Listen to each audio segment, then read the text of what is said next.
The issue is the issues of recidivism, and we're talking to Pastor Walker about some of the issues that are generally associated with recidivism, especially supervision and the parole system. And of course, Reverend Walker, we promised that we'd give you an opportunity to continue to talk about the issue of supervision and the parole system. Let's do that now. Well, Dr. Haney, what I'm saying in no uncertain term is that the Tennessee Department of Probation and Parole is contributing to the recidivism rate as well as the individual, the offenders themselves. I mean, because if you got a structured program like the Hands of God Recovery Ministries that's designed and structured, and then you're writing to that program and you're telling them, we're going to take you off of our approved list because you have a structure, because you're helping these people, because you're helping them get their idea, you're helping them get their lives together, but because you got this fine system in place, you know, then you're not helping the people. It's not in their best interest. So, you know, this thing went on and on, Dr. Haney. This started in March of 2006. And it went on, and I talked to Gary Tulloch on the phone, who's the Director of Field Services, and we discussed the issue about the fines. So he came to me, he said, well, okay, can you make some adjustments in the fine? I said, I'll tell you what, whatever adjustments you make into the fines, I'm okay with it, because my main thing is to help these people. So he made the adjustments. I sent him back a letter of acceptance. He said, once you do that, then we'll reinstate your program. I send the letter back. I'm okay with it, but because I maintain my position that, you know, the fine system is not detrimental, then I get a letter back probably about a month or so later that says, you know, well, we've determined to not use your program because some of the officers feel like you have a low success rate.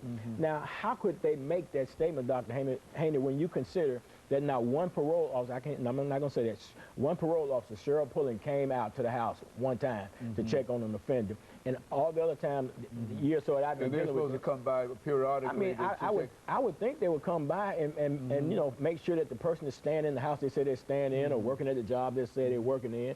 But my thing was this, Dr. Haney. Listen, I called to try to open up a line of communication between my agency and the Department of Probation and Parole, but on every attempt, I was rejected. Betty also rejected me. Gary Tulloch rejected me.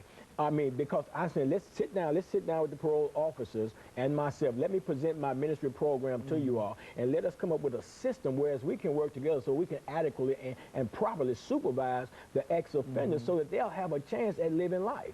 Because if you don't do that, man, they're not going to have a chance at living life. But I was rejected on every hand, and to tell me that you got a low success rate when you've never been to my ministry office, you've never been to one of my houses where the offenders stay, you never sit in on any of my groups, you never had a conversation with me, a decent conversation with me. So how could you make a statement like that? What do they base that such a statement on? On nothing, Dr. Haney. What can you? I mean, what can they base it on? You've never been there.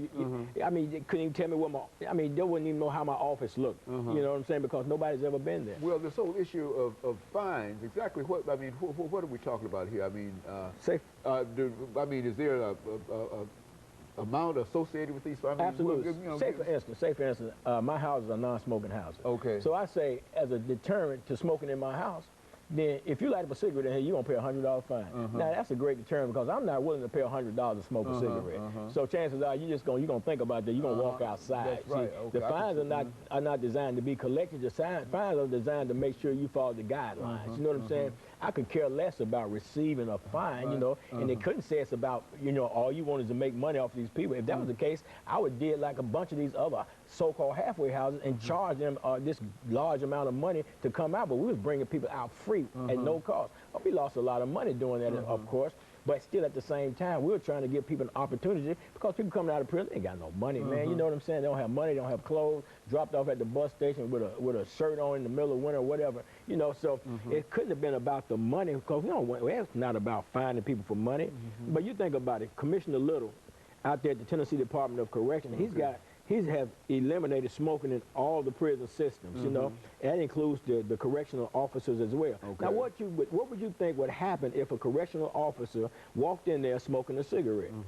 He's going to get a fine, he's going to get terminated, he's going to get suspended. There's going to be some repercussions. So if that can be happening right there, then what's so wrong with it happening in my recovery ministry program, other than the fact that here's a guy that has a complaint about your lack of supervision, so we need to get rid of the loudmouth. We got to get rid of him. Let's get him out of the way, because he's a problem, he's a troublemaker, and we're not going to deal with him. We're not going to do business with him, although he's got a program that's definitely designed to help people. And they know it's going to help people, because how can you not help people when you've got the structure in place that's designed to help people? But then again, you got a system that's supposed to be designed to help people